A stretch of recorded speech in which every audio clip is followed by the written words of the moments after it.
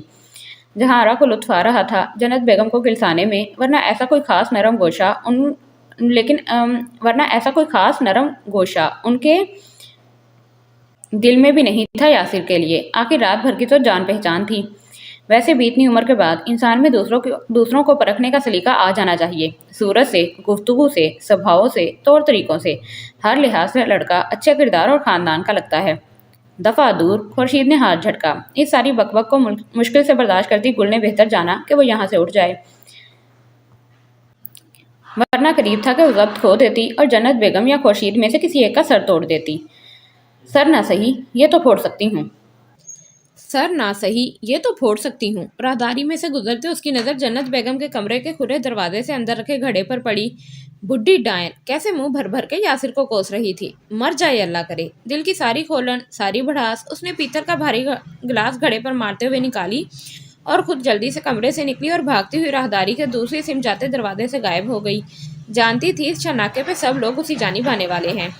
پھر رات تک وہ یہی دعائیں مانگتی رہی کہ یاسر کا ارادہ بدل گیا ہو، صغیر احمد گھر لوٹیں تو اکیلے، اس اطلاع کے ساتھ کہ یاسر کو کوئی پرانا واقف کار مل گیا اور وہ اس کے ساتھ ہو لیا، یا پھر یاسر کسی ضروری کام سے شہر سے باہر چلا گیا، یا اتنا ہی کہ اس نے مزید یہاں رہنے سے معذرت کر لی ہے، مگر ہر بار اس کا کالا چرمی بیگ منہ چڑھاتا نظر آ جاتا۔ اور پھر یہ امید بھی دم توڑ گئی۔ رات 8 بجے کے قریب جب صغیر احمد کی واپسی ہوئی تو یاسر ہمراہ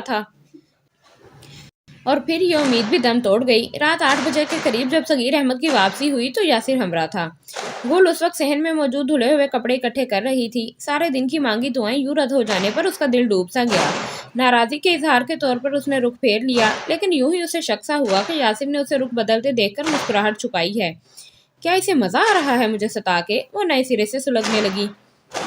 جیسا تیسا کھانا ہی